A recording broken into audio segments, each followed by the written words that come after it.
So the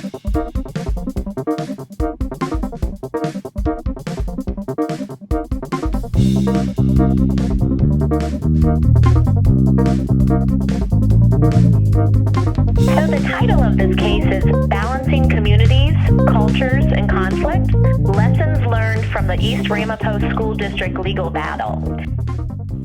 My name is Janet Decker, and I'm an assistant professor at Indiana University where I teach school law classes. And I'm actually the second author on our case. The first author couldn't be with us today, but his name is Patrick Ober, and he's a PhD student at Indiana University. First, you might want to know what compelled us to write this case and why we submitted it to JCEL. I, interestingly enough, had initially had the idea to draft the case about the East Ramapo School District after listening to an NPR episode of This American Life. So I don't know if any of you have listened to that broadcast, but it's fascinating, and I encourage you, if you utilize this case, to go ahead and listen to the NPR episode about This American Life. I found that the story was fascinating. It documented the ongoing litigation in this small New York school district. So when I listened to the NPR story, I realized that this district was dealing with the perfect storm of legal and political issues. And as I was listening to it, I kept thinking, oh my gosh, this would be an ideal example to share with my educational leadership students.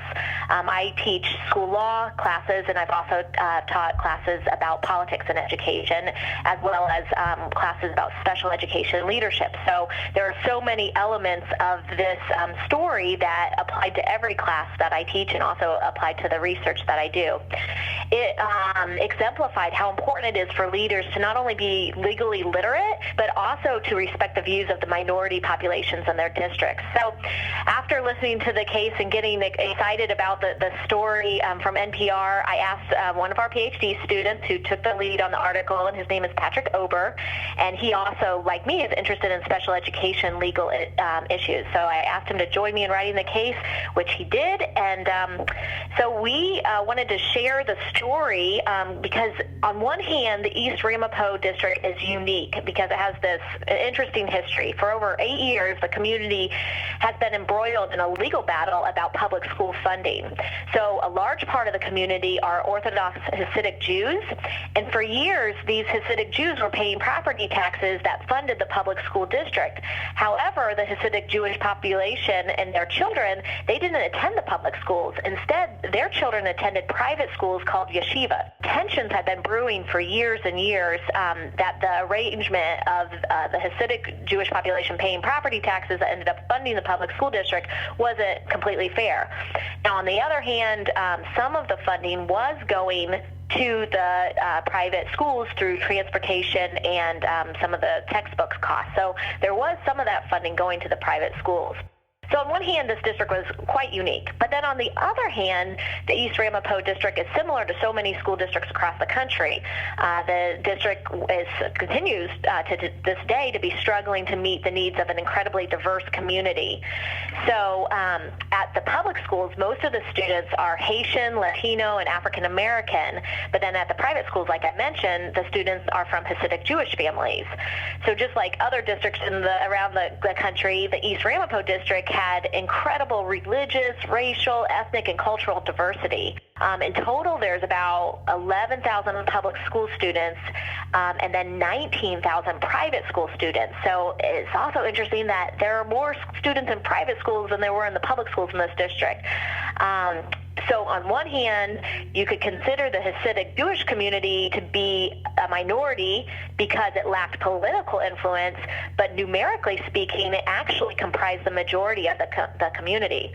And then what led to the legal battle, it was that in the early 2000s, the Hasidic community became increasingly concerned about the property tax issue because their taxes continued to rise.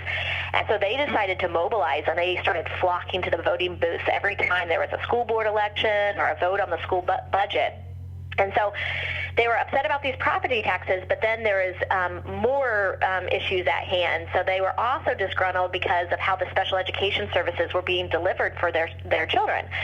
So many of you probably know, but under federal special education law, the Individuals with Disabilities Education Act, or the IDEA, the state and then through the public school districts have legal responsibilities even for students with disabilities who are in private schools. So in this community, the public school district, the East Ramapo School District, still needed to provide special education services to the Hasidic students who were enrolled in private schools if those students were eligible for IDEA services.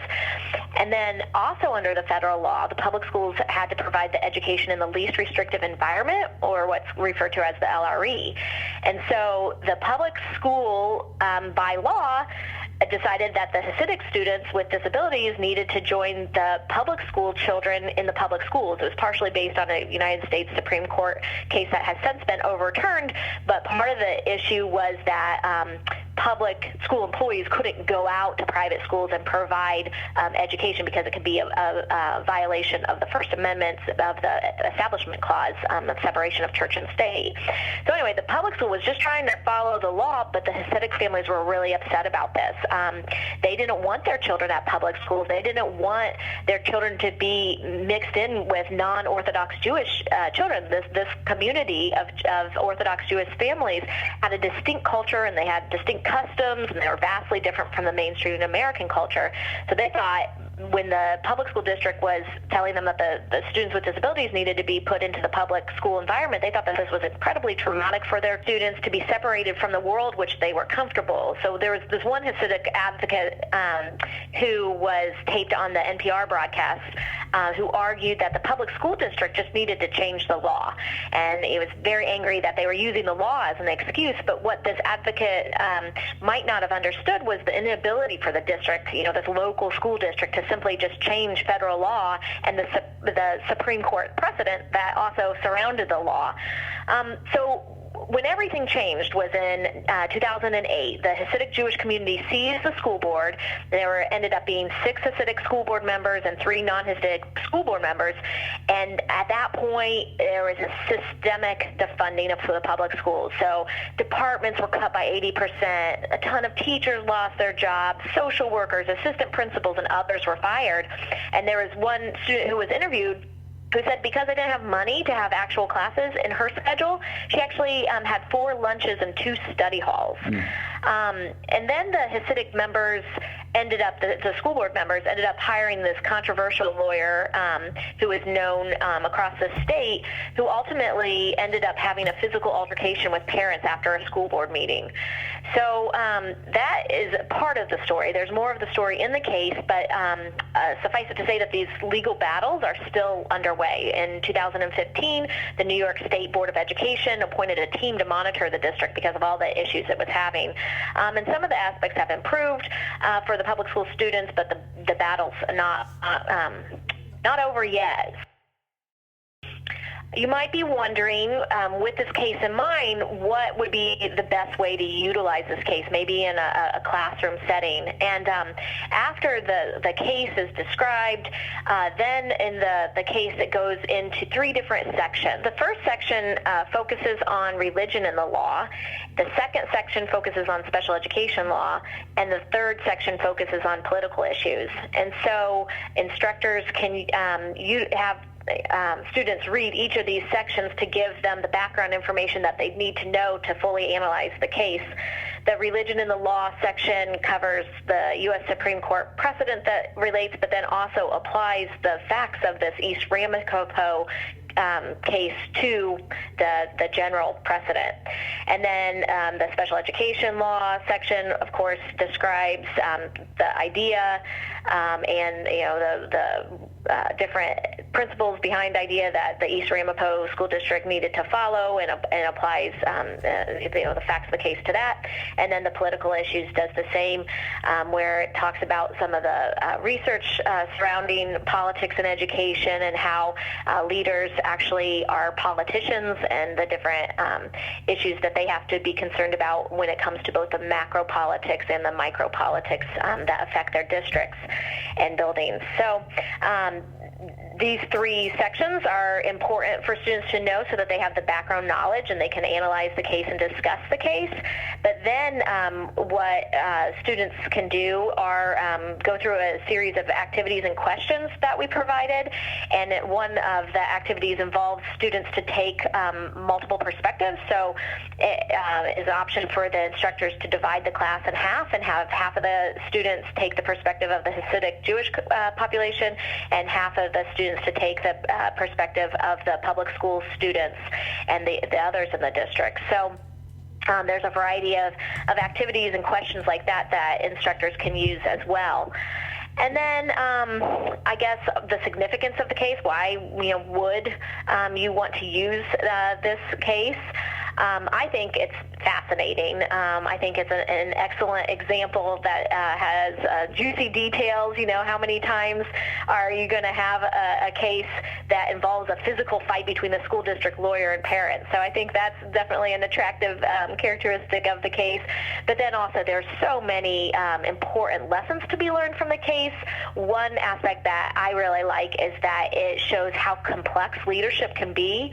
So in educational leadership programs, we discuss these issues oftentimes in isolation. So, as I already mentioned, I teach a law class. Sometimes I teach a politics class. And, students might take a class about budgeting. They might take a class about special education leadership. So they're oftentimes discussing the moral, ethical, and legal and political issues in isolation. But this case combines all of those issues and shows just how complex a leader's job is and how that leaders have to leave their preparation programs and in actuality deal with all these distinct issues all together and sort through all the details. And then I guess I should share with you what particular points in the case ought to be part of the teaching deliberations. I guess, kind of the main lessons learned. One big takeaway that I see from it involves that minorities can become the majority. So as I mentioned, the Hasidic Jewish community wasn't necessarily a numeric minority, but politically speaking, it was initially. But then quickly it became the political majority, that they had the political clout and they were able to vastly change the day-to-day lives of all those that were involved in the school district. And because of that lesson of that the minorities can become the majority, I think it's really important for leaders to think about and discuss the communication that needs to occur with minority populations and understanding minority vantage points and just understanding that part of leadership. And then also, I'm a huge proponent that leaders should be legally literate. So I think an important point to take away from this case is that leaders have to be able to spot legal issues. They have to be able to understand federal and state law and be teachers of federal and state law. So in this case, they needed to be able to teach the Hasidic community about that they couldn't just simply change the law, that they were parts of a greater political system.